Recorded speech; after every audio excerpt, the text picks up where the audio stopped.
Hey guys, it's Meg. I am back this week with a new tarot reading for you guys. I'm really excited to be back because, as you may have seen, I have been on a bit of a hiatus from making videos and really all of social media. It's been, I've been needing a break because I've been feeling burnt out.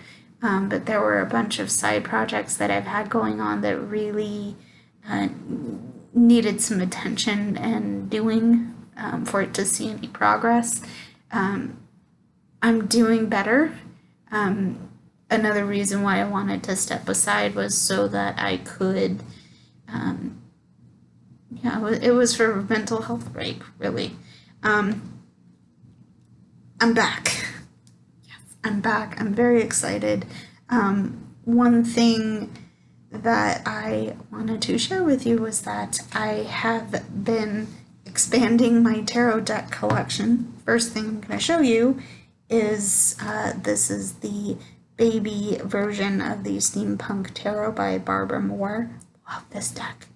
So cute. The only thing is that I don't have a guidebook for this, so I still have to use my digital copy because there's an app you can get if you have iPhone. I'm not sure if it's compatible with Androids, but yes, I'm happy to have this deck. The other deck that I got for myself, this and this other deck I'm going to show you were birthday presents to myself. But I did purchase the Antique Anatomy Tarot by Claire Goodchild. Oh my god, I love this deck. This is easily one of my favorite decks. And you'll see why in a minute, actually. Let me pull a card. So, not to scare anybody, but that's the card for the devil. Yeah. That's the star. So, a little known fact about me, I actually really like the aesthetic of like antique, old-time looking anatomy drawings. So, and I believe I can safely say Grey's Anatomy falls into that. So, as soon as I saw a copy of that at my store's bookshelf, I was like, I'm buying this for myself, thanks. Not the point. The point is that one of my favorite decks, and I will be using this for readings in the future, so keep a lookout. Before I go any further, because I did just sidetrack this video, if you guys like what you see, go ahead and hit subscribe and the bell notifications so you guys can stay in the loop. If you hit the like button, it'll let me know that you like what you're seeing as well.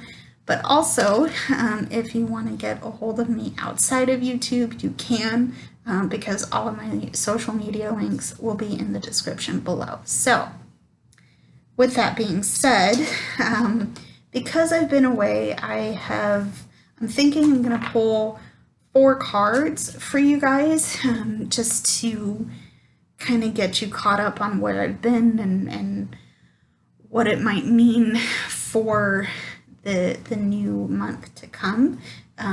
So let's do our social media. No. Let's do our shuffling routine, guys. Wow, I'm out of practice. Coffee break. Wow. Messed that one up real good. Okay, focus, Meg. All right. Shuffling routine. Ugh. You've seen me do this before. Yep, definitely out of practice for this. Happened. Oh, Lord. All right.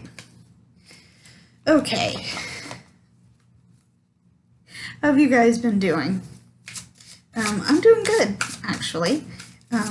Aside from the mental health break, I'm actually really happy because there were some life things that needed attention, and I've been able to set those things aside. So we're good and shuffled. Let's get into the drawing. So the first card that I'm going to pull is the 7 of Elixirs. First of all, there's some different theming on this. Elixirs are the stand-in for cups. And so in this case, this card might indicate things like fantasy or dreams and nightmares together. But there might also be confusion, or maybe you're in kind of a deluded state. For me, this definitely is relevant because at the beginning of this month, I was actually very nervous that one of my projects wasn't going to come together in the way that I was hoping for, especially because I'm not working. A lot of people aren't working, and there's a lot of fear around money right now, and I can understand why. This project, at some point may require me to put money towards it. Luckily, I haven't had to really do that, but it's been this is the nightmare aspect, even though it was very low grade. It was this constant fear that this project wasn't going to work the way I was hoping for. It was just going to be a challenge to do, and I would have to give up on it. That's not the case, and I'm glad that's not the case, but I did start off the month in a very anxious state. So that is the 7 of Elixirs. Also, I should mention before I get off that this card can also indicate psychic abilities. Now what I mean by that is that everybody is intuitive. Everybody has intuition. And they have the ability to train that. So I guess what I'm trying to say here is that I kept feeling, I was here, in that I wasn't feeling confident. And once I started practicing and doing work on this project, then it's like, okay, I'm coming out of the fantasy that this isn't going to work. It'll be fine, whatever happens. So that is the 7 of Elixirs. The next card I'm going to pull is, okay, it's the 10 of Elixirs. And here, this is indicating comfort. Ha, I love this. It's indicating comfort, because like I talked about, sorry, it was perched. So like I talked about with the 7, there was a sense of discomfort with what I was doing for this project. With this card, it's indicating that now I'm in a place where I can say that I'm really okay with how things are going. It's not entirely blissful or serene, because there's still a lot of work to do with this project, but now I'm more comfortable, and I can understand how I understand how things are going to work, which makes it a lot easier to move forward. Generally, this card can, like I said, comfort, but it can also indicate harmony. It can indicate harmony, peace, love, happiness, prosperity.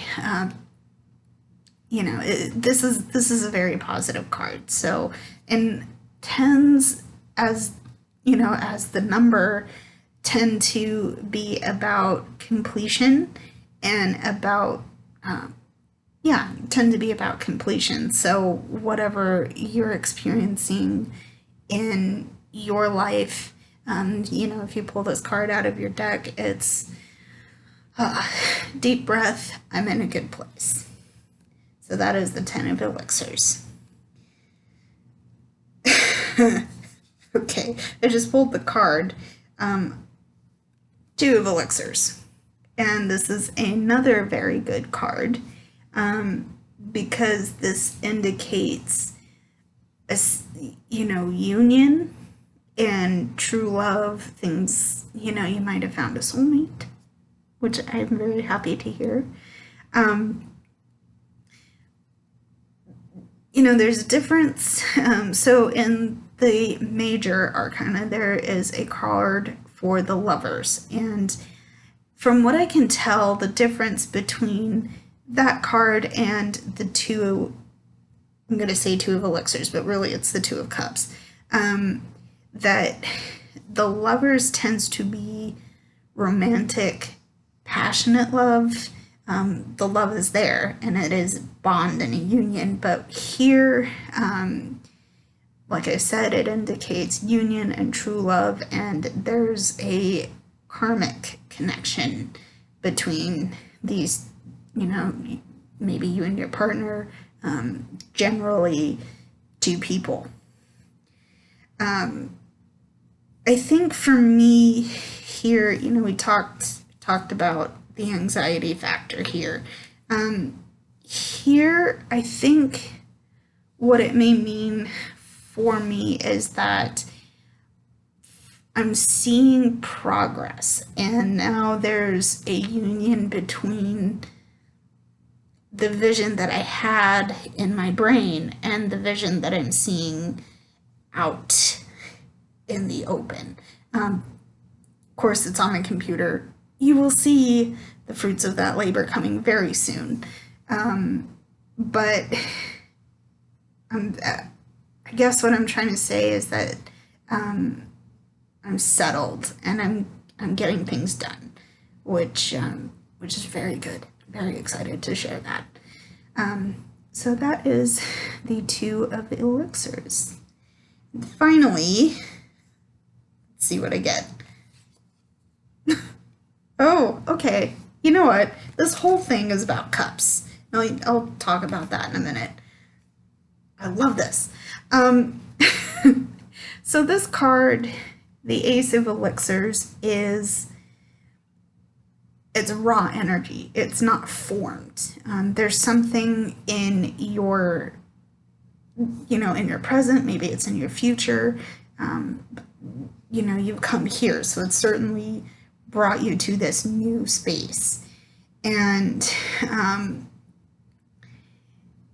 there's a lot of unshaped, unformed energy, and maybe this is taking the form of new love. Maybe it's about you creating things. For me, it's certainly art and writing and letting my imagination go wild and just getting it from here out here. We talked about that, the union between the vision out here and the product out here. Yeah, I think you get what I'm trying to say. So it's very